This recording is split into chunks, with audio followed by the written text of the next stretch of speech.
I'm John Hickenlooper.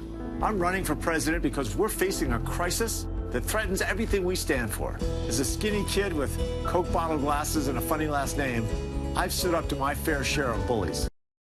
Well, he doesn't have the glasses anymore. Former Colorado Governor John Hickenlooper, the latest Democrat to join the 2020 race. He's hitting the state of our country and our economy, but what about that state of the economy? It looks to be better than it's been in a long time. It's growing at nearly 3%. Unemployment rate nearly at a historic low. The Dow up 11% year to date. All that helping Trump's approval, by the way, which is ticking up. Democrats are facing an uphill battle with that message. What do you think? To the Daily Caller's editorial director, Vince Coglianese, and Washington Examiner commentary writer, Siraj Hashmi. Good to see you both. Thanks for being here. So, Vince, I didn't even mention wage growth. That's really what hits people literally in the pocket. That's well above 3% since Trump was elected, and it had been flat for about the previous 10 years. How can Democrats prove that things are so bad? Yeah, it's hard to call attention to the economy without actually giving President Trump something to run on. I mean, this is why you saw Bill Maher, the liberal comedian, say pretty infamously that he wants an economic collapse. He wants the whole thing to fall apart because at least then they could have something to run against Trump on. Hickenlooper here, the idea that he would come out and run on the economy doesn't exactly work. It's true, by the way. The middle class continues to need help as wages need to start trending up in the right direction. But I don't think Democrats have successfully made a case that they're the ones to help make that happen. You know, Siraj, the message going out to people who have lived long enough to see really bad times, like the late 70s, for example, or the huge financial collapse more than 10 years ago. There are some young folks who haven't really experienced in the workforce a downward trend that is that harmful. Is that why Democrats are having more success with the younger crowd?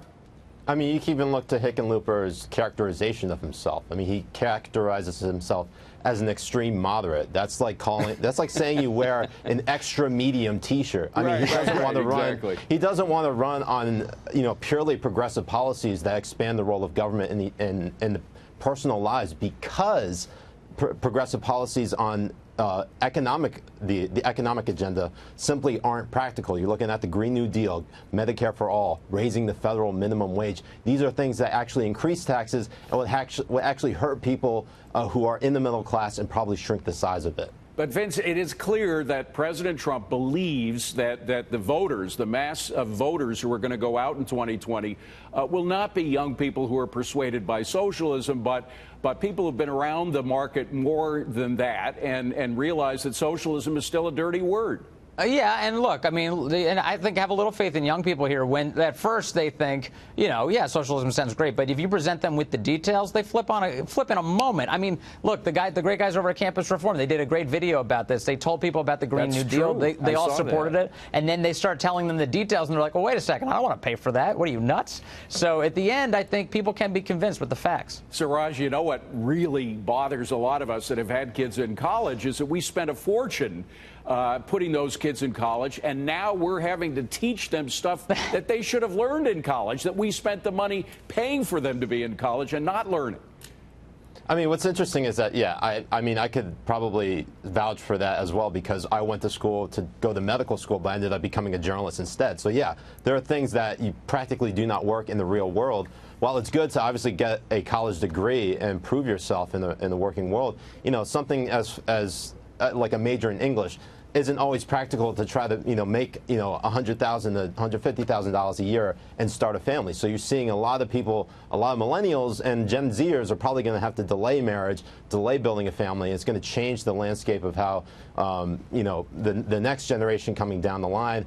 And it's just not a good situation for our generation as a whole. Look, well, the longer it takes you to get into the workforce and earn a paycheck, the harder it is for you to understand how the real world operates. That's how simple it is. Just keep stretching people through college. They're never going to have to worry about making a paycheck and then figuring out how to spend the money and take care of a family. Well, Vince, a lot of folks inside the Democrat Party realize that. You had Dick Durbin literally making fun of AOC's Green Deal. I'm just wondering who wins that battle inside the Democrat Party.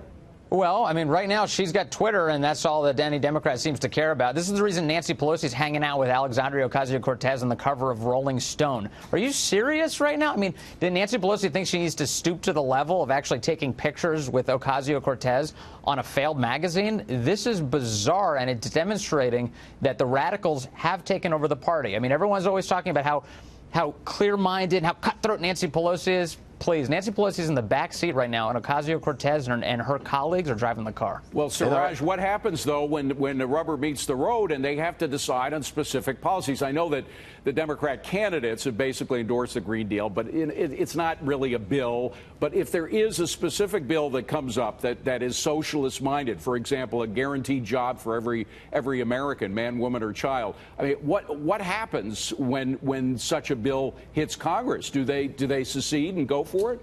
Well, that's the thing. I mean, Alexandria Ocasio-Cortez has a big influence already. In our editorial today, we call her Speaker of the House already because she's already whipping votes and getting Democratic candidates running for president to sign on to a Green New Deal, which is obviously unpractical and unpragmatic.